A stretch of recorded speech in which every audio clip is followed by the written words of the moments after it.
Where there is no vision, the people perish.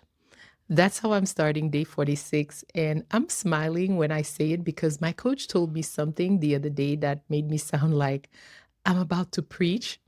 And I bursted out laughing. I started joking, like, hey, Pastor Webley is in the building. But on a serious note, I'm recording this video for one person, the Black woman, the immigrant who started an online business. And today you're thinking about quitting. If that's you, this is your sign to not pull the plug. If you have vision, quitting is not an option. Rest is allowed.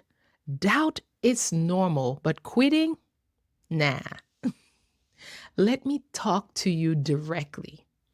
If you are an immigrant building something online, coaching, consulting, service providing, um, content creator, and it feels like nobody is booking you, that people are picking your brain for free, and clients, they want $1,500 or $2,500 results, but they don't want to pay the $1,500 labor to get it.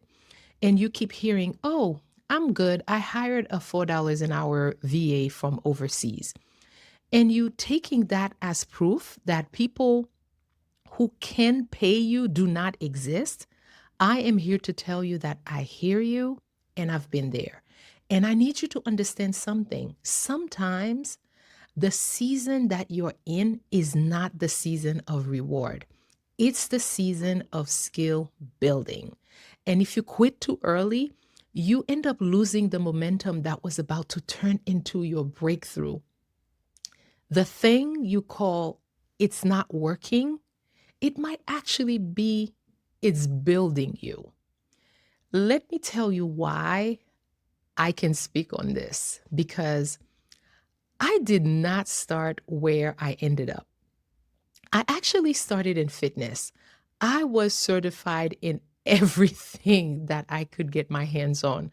I was a certified personal trainer, a certified nutrition specialist, a certified piloxing instructor, a certified Zumba instructor, and I had every Zumba license except Aqua Zumba.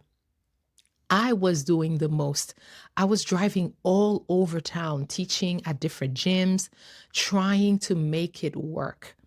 And I was trying also to find a space to rent, trying to build a studio, trying to turn this passion into a real business. And it did not click the way that I thought that it would. It absolutely did not. And I remember the feeling, because immigrants, we feel this very deeply, especially when it's entrepreneurship. It's not just disappointment, it's the thought of, did I waste my time? Did I embarrass myself? Or did I bet on the wrong thing? But here's the twist, the thing that made money wasn't what I expected. Because I needed a website so people could book me for training. And instead of people asking me for training, they started asking me about my own website and for tech help. They would ask me, hey, can you design my website for me? Can you fix this on my website? Or can you rescue me from this mess that somebody created? And a lot of it came from people who hired cheap help abroad and their systems were broken, or they had no idea what the person did on their system. So I'm sitting there like, no, no, no, I want fitness. But life was like, girl, you're getting paid over here. And the truth is, I made more money as a tech consultant and service provider than I ever did trying to force fitness to pay me.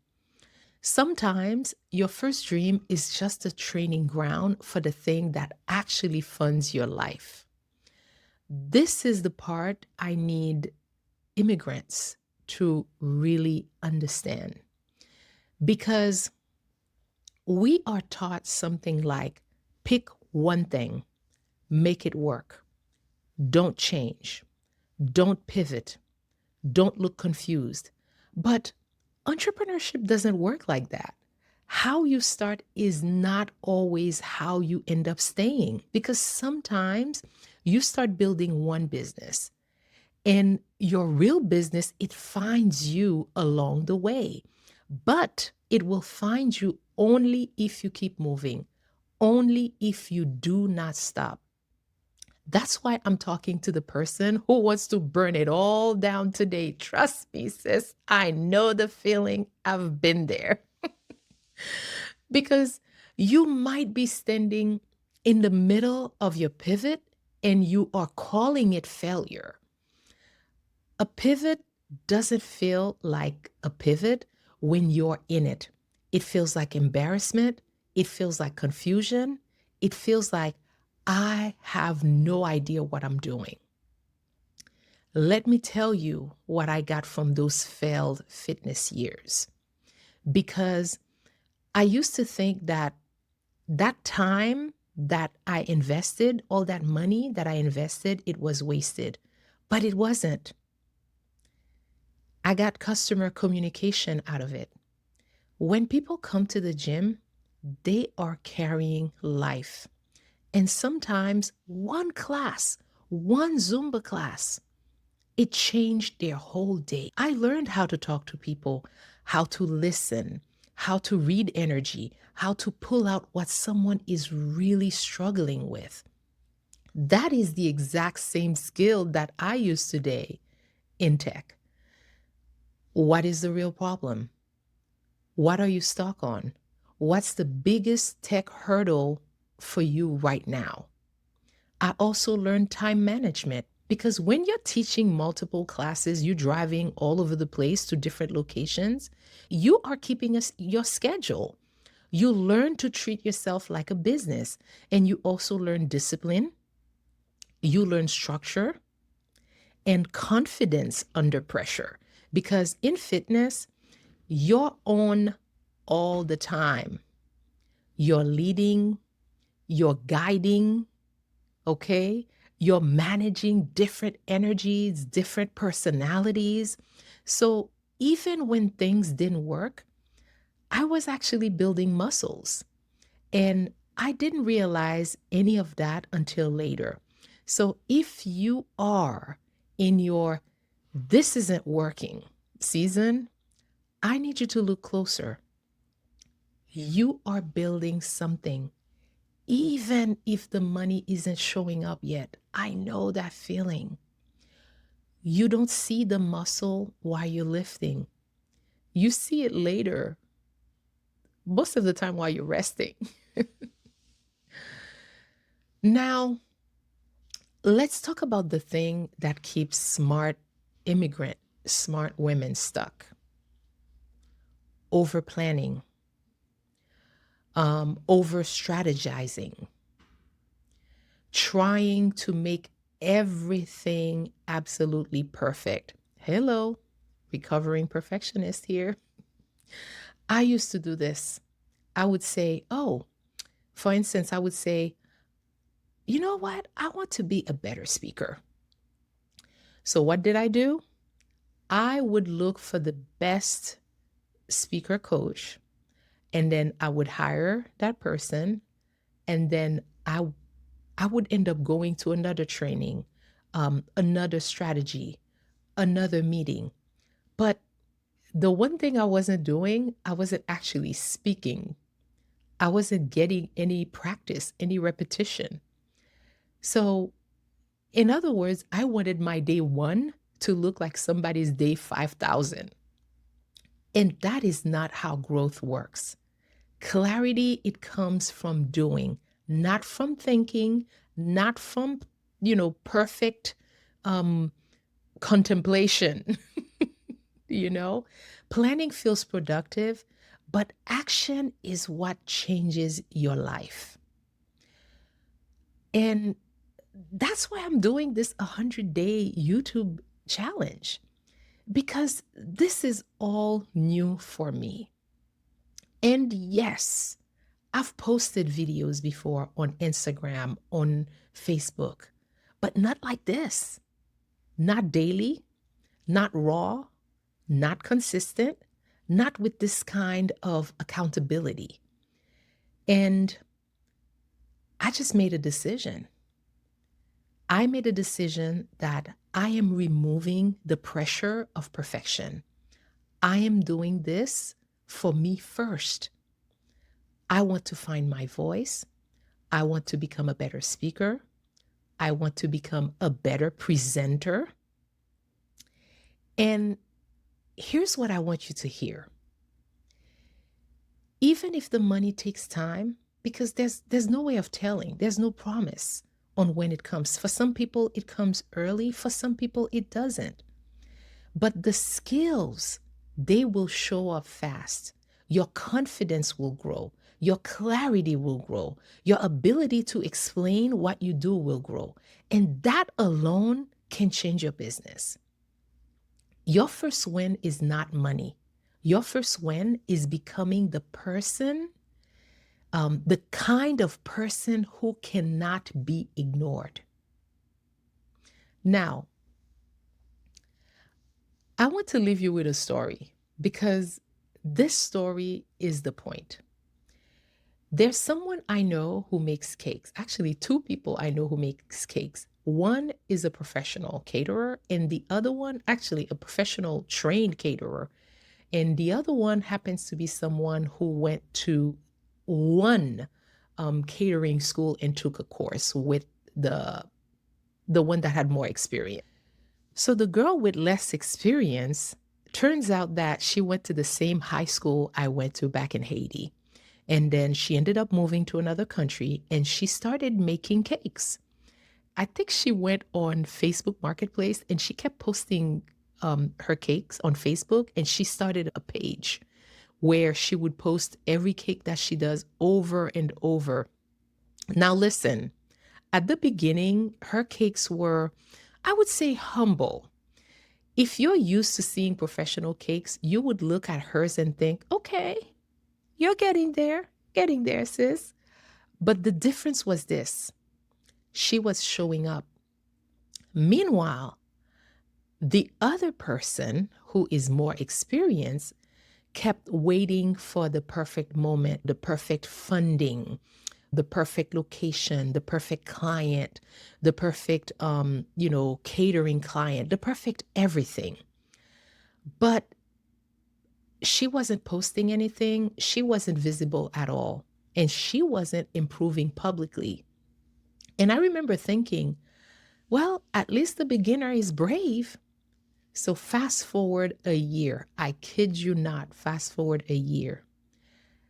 The girl who was showing up on Facebook, her cakes improved like crazy. She didn't improve because she planned harder. She improved because she made more cakes. She practiced more. So, more practice, then she narrowed it down. She chose one lane. I believe that she started making theme birthday cakes for children.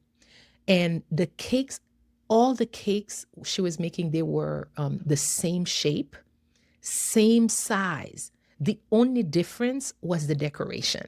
So I assume that she perfected the children's theme decoration. And then she turned it into a business. Then she even started offering courses. And you know what was the most of the topic of her courses? Most of the topic of her courses were a compilation of all the mistakes that she made in perfecting her skill. So it didn't matter how her first cakes looked at this point, because there was a customer base for her at every level. She outgrew the beginner customers and gained better ones as she grew. Well, I wouldn't say better ones that could pay her more. But the growth only happened because she did not hide. You cannot improve in private and then expect to be paid in public. So if you're sitting here thinking, I want to quit, this is not working, I want you to do this instead. Step one, you have got to protect the vision. Write it down again, because when you're discouraged, You forget why you started. And if you have friends like my friends and you tell them you want to quit, they remind you of the vision. Step number 2, choose momentum over your feelings, over your mood. You don't need motivation to move, to post. You just need commitment. Step 3, get practice, not perfection. Post, offer, pitch, practice, improve, then rinse and repeat. That's it. Step number 4, I want you to let the market teach you, because you might think that you're building one thing and then the internet might pull out the thing that you're actually best at. you know? The girl that was doing the cake, it was theme cakes for children. Do not fight the data, okay? Do not fight the data. Step number 5, don't be scared to be seen as a beginner. This is a trap. We don't want anyone to see us struggle. But struggle is not shame. Struggle is part of the process. Okay? Beginners who show up, they become experts. But experts who hide, they become irrelevant. So let me close with this. If you have a vision, hang on to it. Because quitting today, it might cost you the version of you that was about to be unstoppable. You might have a plan, but life might dispose you into something much better. And you'll never know if you stop now. So don't be afraid to start again. Don't be afraid to pivot. Don't be afraid to be seen growing, because you're not behind. You're building. Immigrant to immigrant, I'm going to tell you this. You did not come this far so that you could stop at the hard part. And with that, my name is Webley. I am on this consistency journey to show up on YouTube for 100 days. If you are in this consistency journey with me, thank you for listening and thank you for showing up. I am actually enjoying your comments. And if this is your first time watching me, remember to subscribe. Welcome. And I will be there tomorrow for day 48. Okay, 47 or 48. All right, so I will see you tomorrow. Bye.